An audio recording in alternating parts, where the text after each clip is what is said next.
Replenish is a movement that I started in 2015, and it sort of has grown since then. So if we want to live according to the principles of nature, living in harmony with it, then of course then we have to look at the philosophy upon which we're designing not only our economy but also our cities and our lifestyles.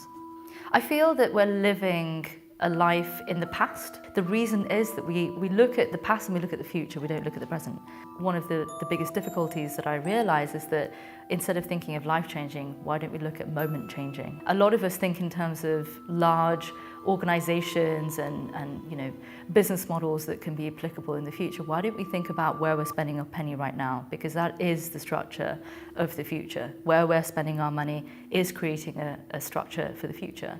But we're so withdrawn from our present knowledge and power that we don't actually realise as a collective community, society, nation, how much of an impact that we're having at this very moment.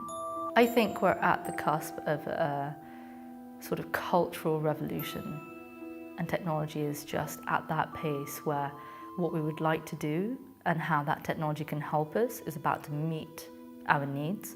And we don't know what to do about that. We don't know how to organise ourselves. We don't know how to educate ourselves about what the concepts and potential futures can be. The way that I see this sort of cultural revolution and where we are right now can go in almost like two different directions. The first one is that we take it by the horns and we say, right, we as a society do not have an opinion about where we're going. And that's absolutely fine. We don't need to have all of the answers, but I think we need to have an opinion. In order for us to have an informed opinion, we need to have an education that is a minimum standard for everybody. In order for that political situation where we come to vote on something means that we're actually educated enough to make that decision. At the moment, we're in a situation where we may not have any idea about the different kinds of policies that are appropriate. What are the different varieties of political situations that we can find ourselves in? What are the different kinds of policies that the governments are working on? I think that's a very difficult situation, and I think we have to educate ourselves about the potential futures. And there isn't one future, there's many. So I think our biggest challenge is how do we educate people to a certain level of consciousness. If I'm putting my consciousness on something here, then my attention is there and that's what I'm going to be concentrating on.